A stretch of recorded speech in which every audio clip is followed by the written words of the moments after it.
各位街坊，入秋咗之後咧，又到咗飲湯嘅季節啦。蓮子豬肚湯，大家一定要去試一試。煮出嘅湯咧，佢係奶白色嘅，飲起身咧非常之鮮甜，而且營養又豐富。今日咧就將呢個詳細嘅做法全部分享俾大家。豬肚好多人都中意食，但係咧就係好難洗啊。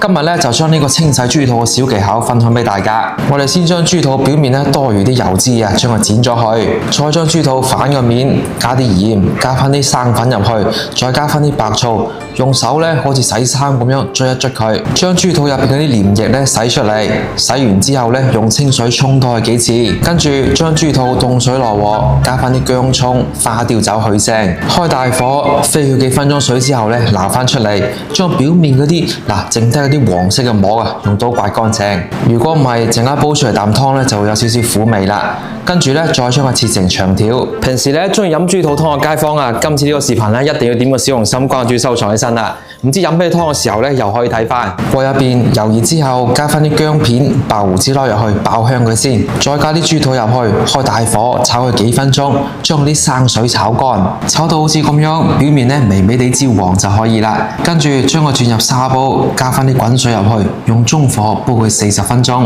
趁呢個時間，我哋準備啲蓮子同埋黨參，仲有紅棗。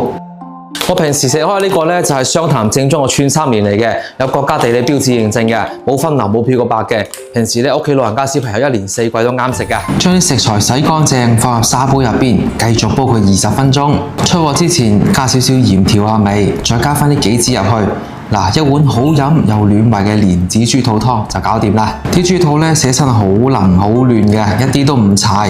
啲蓮子咧又粉糯又香甜，啖湯飲起身咧真係非常之鮮甜啊，一啲腥味都冇嘅。